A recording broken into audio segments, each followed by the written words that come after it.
সুপ্রিয় দর্শক, দেশের বাইরে এবং প্রবাসীতে যারা দেখছো, সকলের জন্য একটা কথা বলতে চাই। বর্তমানে বাংলাদেশের যা পরিস্থিতি, হাসিনা সরকার ছাত্রদের উপরে যেভাবে আক্রমণ করছে এবং যতজন শহীদ হয়েছে জানা মতে 135 জন, এবং নেটওয়ার্ক না থাকার কারণে কোনো জেলার খবর সঠিকভাবে নেওয়া যাচ্ছে না। তো হাইকোর্ট যে রায় দিয়েছিল সেই রায়টাকে বাতিল করে সুপ্রিম কোর্টে কথা বাতিল করেছে এবং হাসিনা সরকারকে দেশের কোথাও পাওয়া যায় না, যত সম্ভব তিনি পালিয়ে গেছেন। এবং যে সমস্ত ছাত্রলীগ তারা যে ছাত্রদের উপরে যে আক্রমণ করেছিল তাদের বিচার হোক, এবং যে সমস্ত পুলিশ ছাত্রদের উপরে আক্রমণ করেছে, যেসব ছাত্র শহীদ হয়েছে তাদেরও বিচার, এবং কয়েকটা মন্ত্রীর পদত্যাগ। বাংলাদেশের যে পরিস্থিতি, সরকার কিভাবে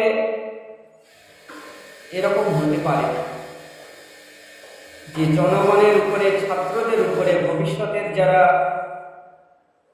ভবিষ্যতে যারা দেশ চালাবে তাদের উপরে এভাবে আক্রমণ করছে যে সরকার, সে সরকার কোনো দিনই ভালো হতে পারে না এবং সে জনগণের কোনো দিনই ভালো চায় না। সে চায় যারা মুক্তিযোদ্ধা আছে তারাই সব পাবে, আর মুক্তিযোদ্ধা যারা না হবে সে যতই মেধাবী হোক তার কোনো চাকরি হোক, কোনো সুযোগ সুবিধা হবে। এখন বাংলাদেশের মানুষের একটাই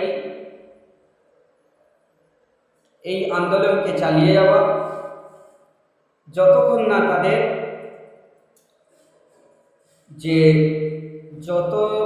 তারা তাদের সঠিক গন্তব্যে পৌঁছাচ্ছে ততক্ষণ তারা আন্দোলন চালিয়ে যাবে। এটাই যতটা আমরা জানতে পেরেছি, এবং এক এক করে যত হাসিনার মন্ত্রী ছিল সব তো বাইরে চলে যাচ্ছে। তা পালিয়ে গিয়েও কোনো লাভ হবে না, যদি জনগণ একতা হয় পালিয়ে গিয়েও কোনো ছাড় পাবে না। তাই সমস্ত প্রবাসী ভাইদের জন্য বলছি যে আপনারা যেমন ব্যাংকে টাকা পাঠানোর যে পদ্ধতিটা অবলম্বন করছে, আপনারা প্রয়োজনীয় ছাড়া কোনো টাকা পাঠাবেন না, আপনারা বয়কট করুন, আপনারা প্রবাসী থেকেও বয়কট করুন।